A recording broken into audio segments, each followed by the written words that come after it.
देखिए, अभी मुक्तेश्वरानंद पर जो मुकदमा हुआ है, मुकदमा करने वाला जो है, याचिकाकर्ता जो है, उस पर भी तो प्रकाश डालना चाहिए। जो याचिकाकर्ता है आशुतोष पांडे, हालांकि वो अपने आप को ब्रह्मचारी अब लिखने लग गए हैं और वो पता नहीं कौन से मुकुंदानंद ब्रह्मचारी आज हो गए हैं। तो ऐसे मुकुंदानंद ब्रह्मचारी की बैकग्राउंड भी तो तलाश करनी चाहिए कि आखिर अभी मुक्तेश्वरानंद पर केस करने वाला व्यक्ति कौन है, उसका पिछला इतिहास क्या है, उसके ऊपर कितने मुकदमे हैं। 18 से ज़्यादा मुकदमे हैं। मुजफ्फरनगर जिले के शामली के कांदला के रहने वाला व्यक्ति है, नाम पांडे जी है, आशुतोष पांडे, लेकिन अब मुकुंदानंद ब्रह्मचारी हो गए हैं। तो जो व्यक्ति मुकदमा कर रहा है, सबसे पहले तो उसका हमें पूरा इतिहास जानना चाहिए कि वो व्यक्ति किस तरीके का है, उसका पिछला इतिहास क्या है। अगर कोई व्यक्ति अपने आप में पहले से ही कहीं ना कहीं संदिग्ध है और अपराधी प्रवृत्ति का व्यक्ति है, तो वो कैसे अभी मुक्तेश्वरानंद जैसे शंकराचार्य पर मुकदमा करने का अधिकार रखता है। सबसे पहले तो उसको खुली छूट कैसे दे दी सरकार ने, ऐसे अपराधी को क्यों खुला छोड़ रखा है। और सरकार ने तो तमाम इस तरीके के छुट्टे सांड इस देश के अंदर, इस प्रदेश के अंदर छोड़ रखे हैं ताकि सांप्रदायिक सौहार्द बिगड़ता रहे और इनकी राजनीतिक रोटियां सिकती रहें। बड़ा गंभीर मामला बन गया है ये शंकराचार्य जी पर। देखिए, सबूत तो बहुत सारे हमारे उत्तर प्रदेश के मुख्यमंत्री योगी आदित्यनाथ के भी खिलाफ थे।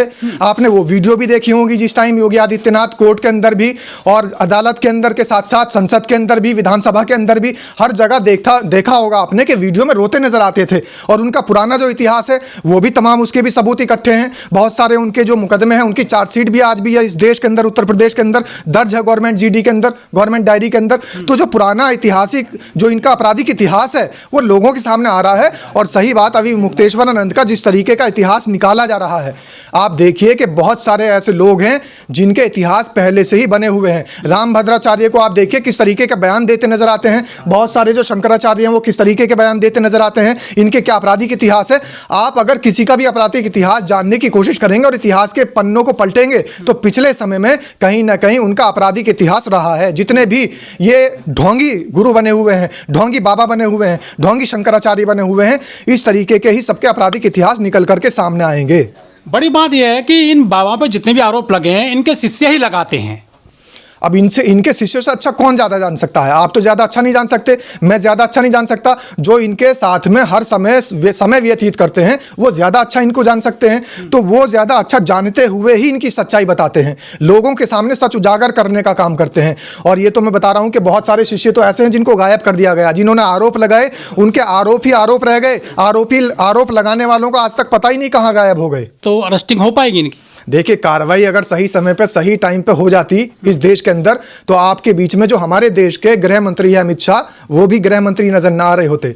और सच तो ये है, इस देश के जो प्रधानमंत्री है अगर सही समय पर उन पर कार्रवाई हो गई होती तो इस देश के अंदर आज जो ये दुनिया भर की फाइल्स के अंदर नाम आ रहा है हमारे देश के प्रधानमंत्री का और अंतर्राष्ट्रीय पटल पर बेइज्जती हो रही है हमारे देश की, कम से कम ये इज्जत बची रह जाती। अगर सही समय पर कार्रवाई होती तो इस उत्तर प्रदेश के अंदर अराजक बातें बोलने वाले लोगों को आज कुर्सी पर ना बिठाया जाता, सांप्रदायिक सौहार्द बिगाड़ने वाले लोगों को सत्ता में ना बिठाया जाता। तो सारा का सारा मामला है कि सही समय पर कार्रवाई तो नहीं होती। अगर सही समय पर कार्रवाई हो जाती तो बहुत सारे तड़ीपार लोग आज जेल में होते, बहुत सारे आपराधिक इतिहास वाले लोग आज जेल में होते। अब देखिए, अभी एक जो महामंडलेश्वर का पूरा एक काम चला था, पूरा एक सिस्टम बना था जो कुंभ के अंदर चला था, वो महिला अब ये कह रही है कि मुझे अब ये चोगा उतारना है, मुझे इसकी जरूरत नहीं है। इससे पाखंडवाद मैंने कहीं और नहीं देखा। ये मैं नहीं कह रहा हूं, वो जो महामंडलेश्वर वाला विवाद चला था वो महिला आज जनता के सामने आकर के कह रही है कि इस देश के अंदर ये भगवा रूप धारण करने के लिए आप लोगों को जरूरत नहीं है। इस भगवा रूप को धारण करने के लिए जरूरत नहीं है, आपको सेक्युलर बनना पड़ेगा।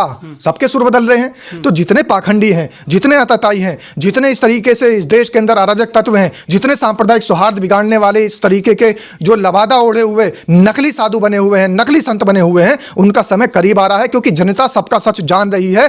जनता को पाखंड नहीं चाहिए, जनता को विकास चाहिए, जनता को पढ़ाई चाहिए, जनता को इस देश के अंदर मूलभूत सुविधाएं चाहिए, जनता को इलाज चाहिए, जनता को सड़कें चाहिए, जनता को अच्छा इंफ्रास्ट्रक्चर इस देश के अंदर चाहिए। जनता को ये पाखंडवाद नहीं चाहिए। तो इसलिए ऐसे तमाम बाबाओं के, ऐसे तमाम ढोंगी संतों के चिट्ठे अब खुलते नजर आ रहे हैं। एपस्टीन से तुलना कर रहे हैं जो घटनाएं यहाँ पे आ रही हैं। देखिए, मॉडर्नाइजेशन का समय है। अब देखिए, जो पाश्चात्य देश हैं, जो पश्चिम देश हैं, उसके अंदर मॉडर्नाइजेशन ज्यादा है तो वहां पे एपस्टीन फाइल जैसी फाइल्स निकल करके आती है। हमारा देश अभी पिछड़ा हुआ देश है तो हमारे यहाँ पिछड़ी हुई फाइल्स निकल करके आ रही हैं। जेफरी एप्स्टीन में जो फाइल निकल कर आ रही है, जेफरी एप्स्टीन के अंदर जो गुनाह निकल करके आ रहे हैं, वो अंतर्राष्ट्रीय उन देशों के हिसाब से सही है। और हमारा देश जैसे पिछड़ा देश है, हमारे देश के हिसाब से यही जेफरी एप्स्टीन माना जाएगा, जिस तरीके से ढोंगी बाबाओं ने हमारे देश के तमाम बच्चों का, तमाम महिलाओं का, तमाम माताओं बहनों का शोषण कर रखा है। लेकिन ये बाबा हैं एक दूसरे पर जो है अब जो है कीचड़ उछाल रहे हैं, चाहे जगत गुरु हो। ये कीचड़ नहीं उछाल रहे, ये पूरा देश पोल खोल अभियान के तहत इस वक्त काम चल रहा है। एक दूसरे की पोल पट्टी खोलने का काम चल रहा है। ये बाबा दूसरे बाबा की पोल पट्टी खोल देते हैं, दूसरे बाबा इन बाबाओं की पोल पट्टी खोल देते हैं।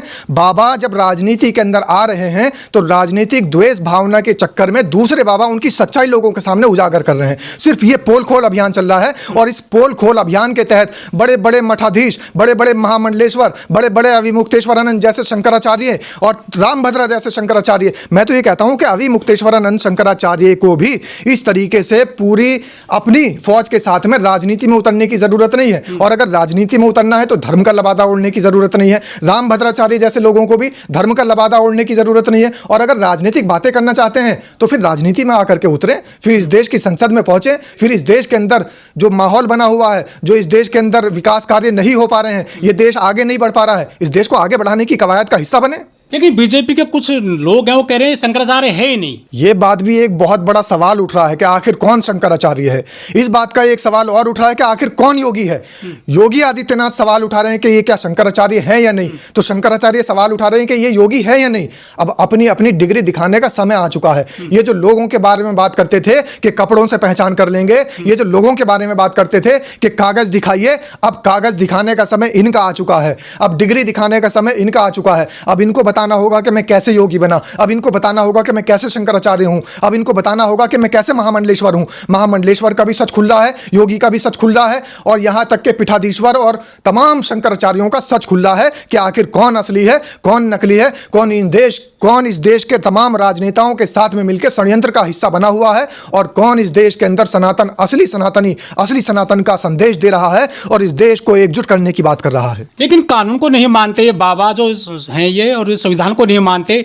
देखिए, जो शंकराचार्य ये बन रहे हैं, ये भी एक कानून के तहत बन रहे हैं, और कानून की अगर बात करें तो संविधान सर्वोपरि आता है। जिस तरीके से इनकी मंडल की कमेटियां बनी हुई हैं, जिस तरीके से इनके तमाम सचिव बने हुए हैं, जिस तरीके से इनके कोषाध्यक्ष और अध्यक्ष बने हुए हैं, ये ढांचा, ये स्ट्रक्चर हमें संविधान से ही मिला है। संविधान को देखने के बाद ही ये अपनी जितनी कमेटियां होती हैं, अपने जितने ट्रस्ट होते हैं, क्यों भारतीय न्यास अधिनियम के तहत इन्होंने ट्रस्ट बना रखे हैं। अगर ये संविधान को नहीं मानते तो मैं चैलेंज करता हूं तमाम बाबाओं को, अपने सारे न्यास, अपने सारे ट्रस्ट इनको पब्लिक के अंदर दे देने चाहिए, और सारा न्यास का पैसा पब्लिक खर्च के लिए इनको दे देना चाहिए। क्योंकि न्यास का जो कानून है, भारतीय न्यास अधिनियम जो है, वो भी संविधान के तहत मिला हुआ है। और भारतीय न्यास अधिनियम 1882 एक कानून है जिसके तहत इन सारे बाबाओं के मठ चल रहे हैं, जिसके तहत इन सारे शंकराचार्यों के संगठन चल रहे हैं, जिसके तहत इनकी सारी एनजीओ, जिसके तहत इनके सारे जितने भी इनके जो अपने बनाए हुए संगठन है, घटक दल हैं, और जितने सेनाएं हैं, ये सब संविधान के